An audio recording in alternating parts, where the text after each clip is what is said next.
ननद कहे बजनिया गोतनी कहै छै कंगाल। हे मैया सुनला ननद कहे बजनिया गोतनी कहै छै कंगाल। गोदिया में दई दलनमा हे दुर्गे मैया खसी कटैब 5 साल। गोदिया में दई दलनमा हे देवी मैया चुनरी चढ़ैब 5 साल। गोदिया में दई दलनमा हे देवी मैया चुनरी चढ़ैब 5 साल।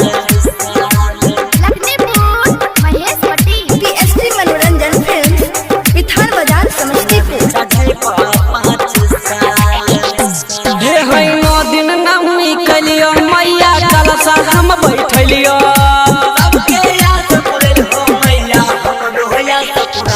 हे 9 दिन नमी कलियो मैया कलशा हम बैठलियो।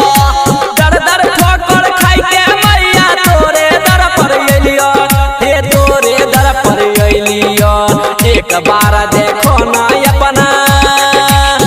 हे मैया देखो ना एक बार देखो तू अपना बेटी के हाल। गोदिया में दई दलनमा हे देवी मैया चुनरी चढ़ैब 5 साल। गोदिया में दई दलनमा हे दुर्गे मैया खसी कटैब 5 साल। गोदिया में दई दलनमा हे देवी मैया चुनरी चढ़ैब 5 साल।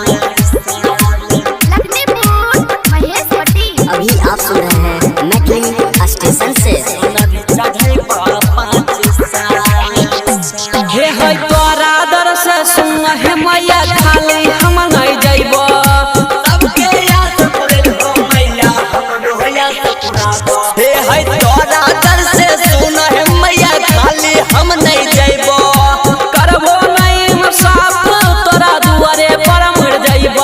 तोरा दुआरे पर मर जइब।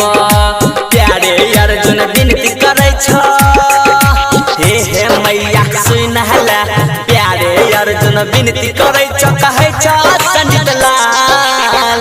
गोदिया में दई दलनमा हे देवी मैया चुनरी चढ़ैब 5 साल। गोदिया में दई दलनमा हे दुर्गे मैया खसी कटैब 5 साल। ननद कहे बजनिया गोतनी कहै छै कंगाल। हे मैया सुनला ननद कहे बजनिया गोतनी कहै छै कंगाल। गोदिया में दई दलनमा हे दुर्गे मैया खसी कटैब 5 साल। गोदिया में दई दलनमा हे देवी मैया चुनरी चढ़ैब 5 साल। मनोरंजन फिल्म्स, विधान बाजार, समस्तीपुर।